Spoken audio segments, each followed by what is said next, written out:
ഇനി ഇതൊരു മറ്റൊരു ബിഗ് ബോസ് സീസൺ 7 സംഭവിക്കാൻ പോവുകയാണോ? നെവിൻ എവിടെയാണ് പോയിരിക്കുന്നത്? നെവിൻ പുറത്തു വന്നിട്ടില്ല. ഒരു ദിവസം ആയില്ലേ, നെവിൻ എവിടെ പോയി? ഇനി നെവിൻ പറഞ്ഞിട്ടാണോ ഈ ഒരു പണിപ്പുര ടാസ്ക് അവിടെ തുടങ്ങി വെച്ചിരിക്കുന്നത്? നെവിൻ പോയതിനു ശേഷം എന്തൊക്കെയോ സംഭവിച്ചിട്ടുണ്ട്. നെവിൻ പുറത്തൊരു ബിഗ് ബോസ് കളി കളിച്ചിട്ടുണ്ടോ? ഏതായാലും എൻ്റെ ഒരു ഗസ് ഞാൻ പറയുകയാണ്, നെവിൻ തിരിച്ചു വരും. നെവിൻ തിരിച്ചു വരുമ്പോൾ ഇവർക്ക് എല്ലാവർക്കും ഡ്രസ്സ് ബിഗ് ബോസ് കൊടുത്തിരിക്കുന്നത് മറ്റൊരു ടാസ്കുമായി ബന്ധപ്പെട്ടിട്ടാണെങ്കിലോ? വലിയൊരു ഗസ്സൊന്നുമല്ല, ഒരു ചെറിയ ഒരു ബുദ്ധിയിൽ ഞാൻ പറയുന്നതാണ്. ചിലപ്പോൾ തെറ്റിപ്പോയേക്കാം, പക്ഷെ എങ്കിലും ഞാൻ ഒരുപാട് ചിന്തിച്ചിട്ട് കണ്ടുപിടിച്ച ഒരു സംഭവമാണ്. നെവിൻ എവിടെ പോയി എന്നുള്ളത് ശരിക്കും ആർക്കും അറിയത്തില്ല.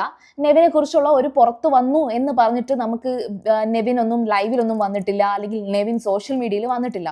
ബിഗ് ബോസിൽ നിന്ന് പുറത്തു പോയ ഒരു 10-12 മണിക്കൂറിനകത്തൊക്കെ നെവിൻ പുറത്ത് വരേണ്ടതാണ്. അതായത് ബിഗ് ബോസിന് പുറത്ത്, അല്ലെങ്കിൽ ആ ഒരു ബിഗ് ബോസിന്റെ ഇന്റർവ്യൂലൊക്കെ വരേണ്ടതാണ്. പക്ഷെ അങ്ങനെയൊന്നും വരാത്ത സ്ഥിതിക്ക്, ഇതുവരെയും അങ്ങനെ വരാത്ത സ്ഥിതിക്ക് 100% ഷുവർ ആയിട്ടും നെവിൻ തിരിച്ചു വരും. അങ്ങനെ തിരിച്ചു വരുന്നതുമായിട്ട് ബന്ധപ്പെട്ട് എന്തോ ഒരു കാര്യത്തിനകത്താണ് ഇപ്പോൾ എല്ലാവർക്കും, ഈവൻ അനുമോൾക്കൊക്കെയാണ് ഒരുപാട് കാര്യങ്ങൾ കൊടുത്തേക്കുന്നത്. അനുമോൾ ആയിരിക്കും ഏറ്റവും കൂടുതൽ സാധനങ്ങൾ കൊണ്ടുവന്നത്.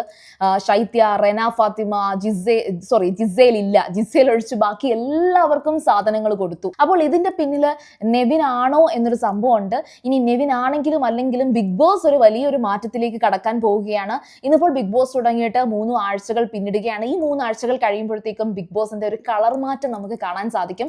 കാരണം ബിഗ് ബോസ് തുടങ്ങിയ അന്ന് തൊട്ട് നമ്മൾ ഇങ്ങോട്ട് കാണുന്നത് മുഴുവൻ ഇവരുടെ എല്ലാം ഒരൊറ്റ കളറിലുള്ള ഡ്രസ്സുകളാണ്. ഒരു യൂണിഫോം പോലെ എന്തോ ഒരു അങ്ങേയറ്റം വിഷാദമായിട്ടുള്ള കുറേ മുഖങ്ങളും വളരെ തെളിച്ചമില്ലാത്ത മുഖങ്ങളും വസ്ത്രങ്ങളും ഒക്കെയാണ്.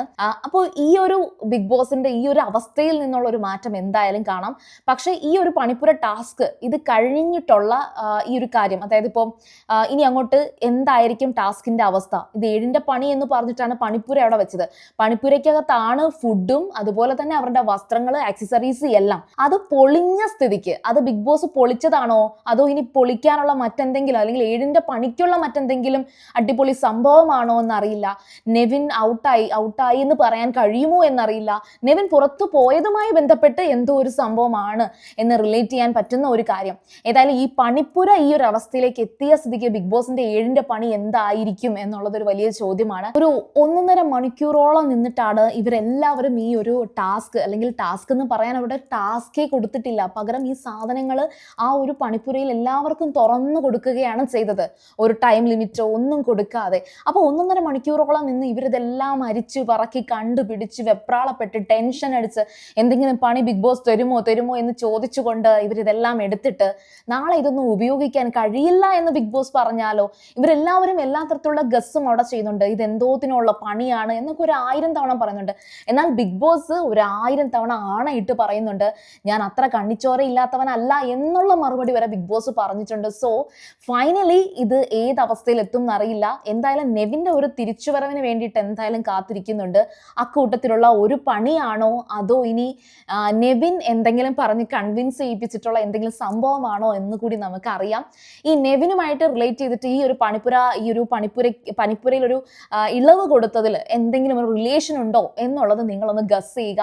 കാരണം ആരും അങ്ങനെ ഗസ് ചെയ്തിട്ടുണ്ടോ എന്ന് എനിക്ക് അറിയത്തില്ല, അതുകൊണ്ടാണ് ഞാൻ ചോദിക്കുന്നത്. അപ്പോൾ നിങ്ങൾ കമന്റ് ചെയ്യുക. അതുപോലെ സീരിയൽ ഗ്രാൻഡ്മ ആദ്യമായിട്ടാണ് കാണണമെങ്കിൽ ഉറപ്പായിട്ടും ചാനൽ ഒന്ന് സബ്സ്ക്രൈബ് ചെയ്യുക. അതുപോലെ വീഡിയോ ഇഷ്ടപ്പെട്ടാൽ നിങ്ങൾക്ക് റിലേറ്റ് ചെയ്യാൻ പറ്റുന്നുണ്ടെങ്കിൽ ഉറപ്പായിട്ടും ലൈക്ക് ചെയ്യുക, കമന്റ് ചെയ്യുക, ഷെയർ ചെയ്യുക. അപ്പോൾ ഞാൻ പോയി വരാം. ബൈ.